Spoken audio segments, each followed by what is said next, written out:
How much change, though? I mean, in your book, you describe the exhilaration, 1999, 2009 in Iran, and then suddenly everything gets put back in a box.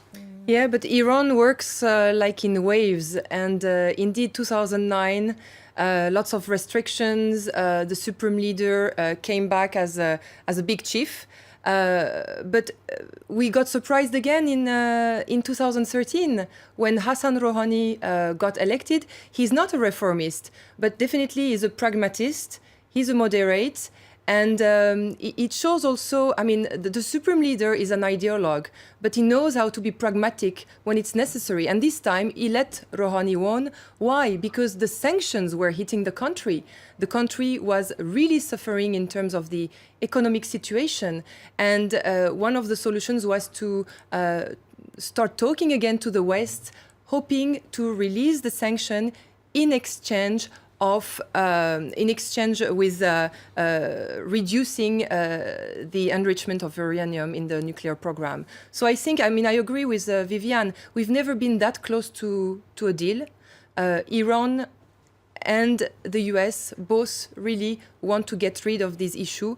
But of course, on both sides, you still have the pressure from the conservative political factions. I see you focusing on the deal and the latest updates.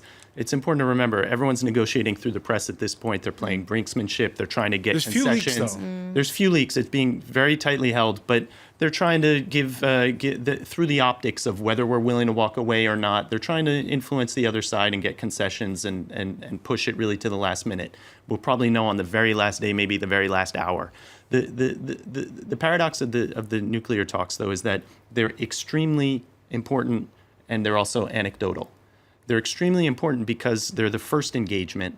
They're something that has been blocking a lot of other chapters for 10 years now, or 10 or 12.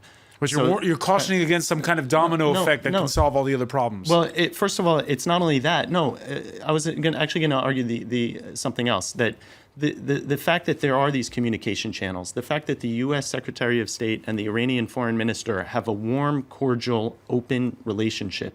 If you'd have even suggested that 2 years ago, someone would have thought you were crazy. That can't be stopped anymore.